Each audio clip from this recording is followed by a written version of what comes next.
The 6-1 New York Giants. Who would have thought that the New York Giants going into week 8 would be 6-1 and could have been 7-0 if they came back in the fourth quarter and actually had the lead in the fourth quarter against the Cowboys. It's unbelievable. You have to give a shout out to Daboll, who I think is coach of the year. If the season were to end, he's been unbelievable, fantastic. I'm very excited to see what the Giants could put up this week. They're playing a good Seattle team. They have 2 really good offensive linemen ever since they traded Russell Wilson. Those 2 linemen that came out of that trade, look at what those guys turned out to be. Russell Wilson was complaining about the tackle position for years. Aww. Why don't you put an offensive tackle in front of me that could block? They traded him, and they got 2 of them. 2 of those guys could absolutely be Pro Bowlers this year for the Seattle Seahawks. It's unbelievable. Geno Smith is staying on his feet. He's playing great football. Now, DK Metcalf could be out a couple of weeks. Thank God he didn't tear anything. Tyler Lockett's coming back. Walker has been absolutely fantastic. So the Giants are going to have to find a way to stop him, which they've had problems against running games this year. The Giants going into Seattle and being Seattle in Seattle, very hard place to play.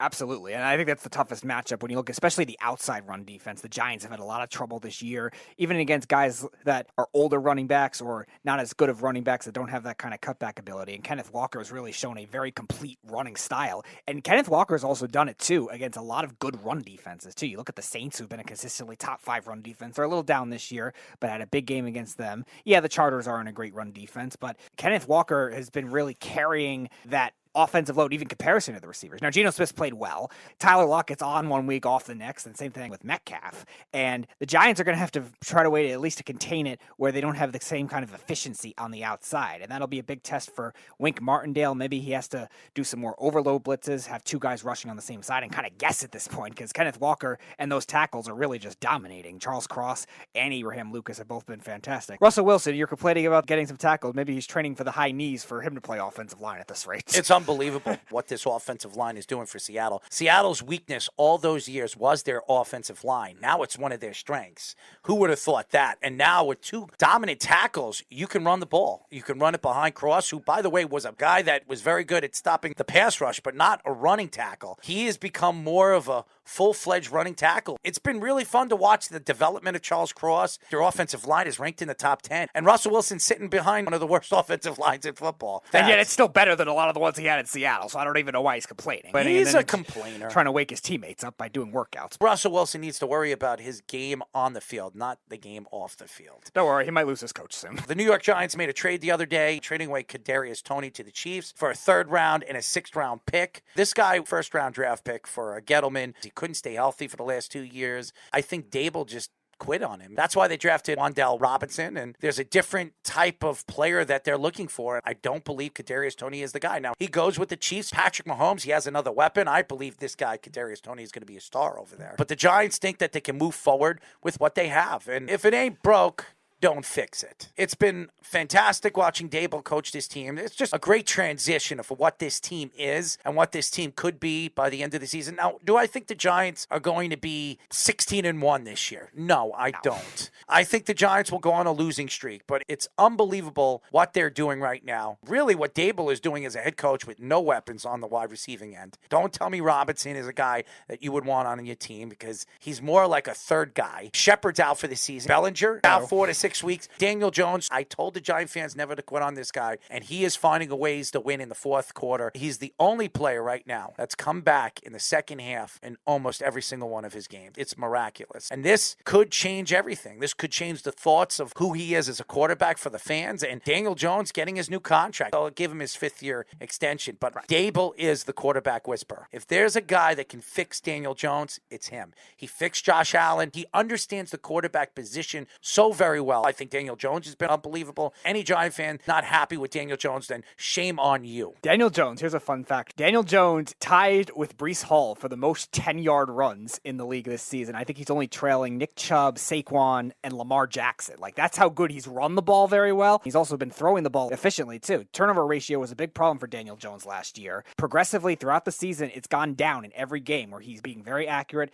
efficient, not turning the ball over, and making the use of this god-awful receiving core. Darius Slayton's probably their leading receiver the last 3 Horrible. weeks. Worst wide receiving core in all of the NFL. Kadarius Toney gets traded as well, who wasn't even being used. Kenny Golladay still being stashed on the bench, robbing us of $23 million and being the highest paid receiver in the league this year. And Daniel Jones is just winning. 5 fourth-quarter drives so far. They've been gritty. Yes, they haven't dominated any game yet this season. They're the first team 6-1 with all one-possession wins so far this year, but it just shows the grit that Daniel Jones has. Where the Giants are going in the draft. They're going to be looking for wide receivers, and they have a first-round draft pick of their own. They don't have 2 first-round draft picks. Flopped first-round draft picks the year that the Bears traded up for Justin Fields, and then last year they had the Bears. They added Evan Neal, and Evan Neal's been fantastic for them. But he's hurt now, too, yeah. So that'll be another obstacle for Daniel Jones to have to overcome. I think they'll figure it out. Right now, their schedule is very easy. Seattle's probably the hardest team they have to play in the next 2 weeks. If they win this game, they could be 8-1 going into their bye week. It's absolutely remarkable. As far as the Toney trade itself, I actually think they ended up getting pretty good value in that, too, considering how little he's played this year. I agree with you. He's going to blossom in Kansas City more than you ever saw him do with the Giants because Andy Reid will make that kind of thing work. That's a perfect guy for their system, too. He can run the ball. Yeah. I'm not going to say he's going to be a star, but he's going to be a good receiver there, I think. He's still flawed in some areas as a wide receiver, but he'll definitely be triple, quadruple the amount of whatever he was with the Giants. But I think the Giants, considering the injury circumstances, him running his mouth the way he did, and just his inconsistency, a 3rd and a 6 is not bad value. He's another Tyreek Hill. Tyreek Hill opened up his mouth. He's still running his mouth in Miami. He might run it out of Miami very soon, just like Brandon Marshall. I do believe Toney, he's a guy that has a big mouth. We know what the Giants did to Odell Beckham. They parted ways with him because he couldn't shut up. And now Kadarius Toney, who didn't shut up really for the last 2 years. And what did he have? 3 really good games, and then he couldn't stay healthy? 2 good games last year. The Cowboys game and the Saints. He can't stay healthy. So that's the secret. The Giants have a good chance to really shut people up. And in that division, you have 3 teams that could make the playoffs in the whole NFC. You have the Cowboys, the Giants, and the Eagles. I can honestly see these 3 teams have better records than any of the teams that win their divisions. Yeah, definitely whoever wins the NFC South. I don't know about the NFC West.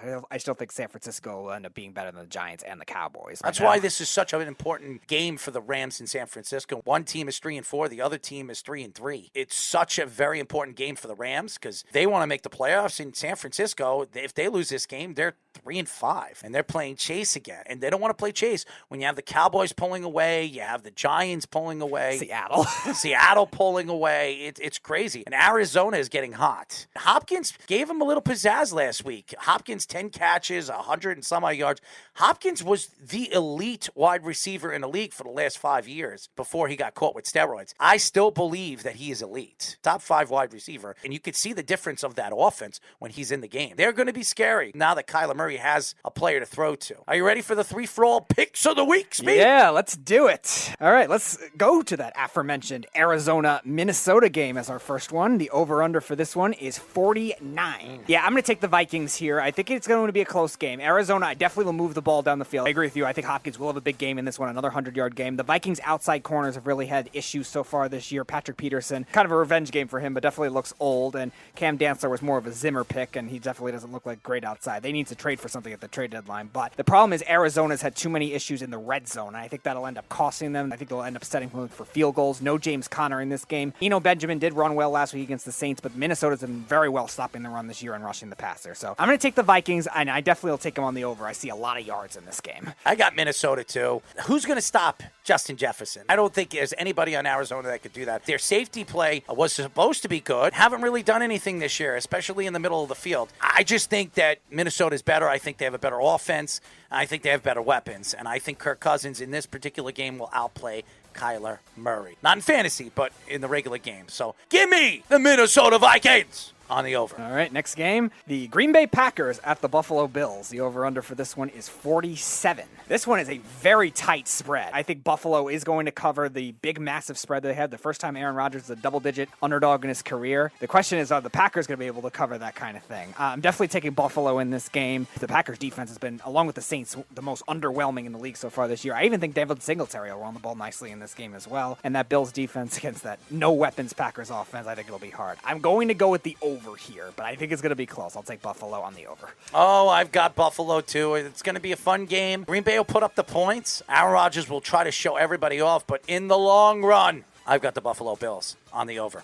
All right, last game, the aforementioned San Francisco 49ers at the LA Rams, 42, the over-under. Deebo Samuel out. I'm going to take the 49ers, though, still anyway. I think Deebo Samuel definitely would have been a nice piece, but I do think the Rams' secondary depth outside of Ramsey has still been really bad this year. They lost Darius Williams in the offseason to the Jaguars, and that's really improving to be indicative. The run defense has been pretty good, but I think Christian McCaffrey still has a good game receiving-wise. The 49ers' pass rush against that Rams offensive line that's been abysmal will get theirs. Cooper Kupp will have a nice game. I don't trust anything else. I'm going to take San Francisco, close game, on the under. I've got the Rammies, baby. I think the Rams at home, they need this game just as bad as San Francisco does. Being that they're home, I think this will be the game that's going to transform the offense of the Rams against a very good defense, and they shut down Jimmy G. Christian McCaffrey will have his licks, but it won't be enough. I've got the Rams on the under.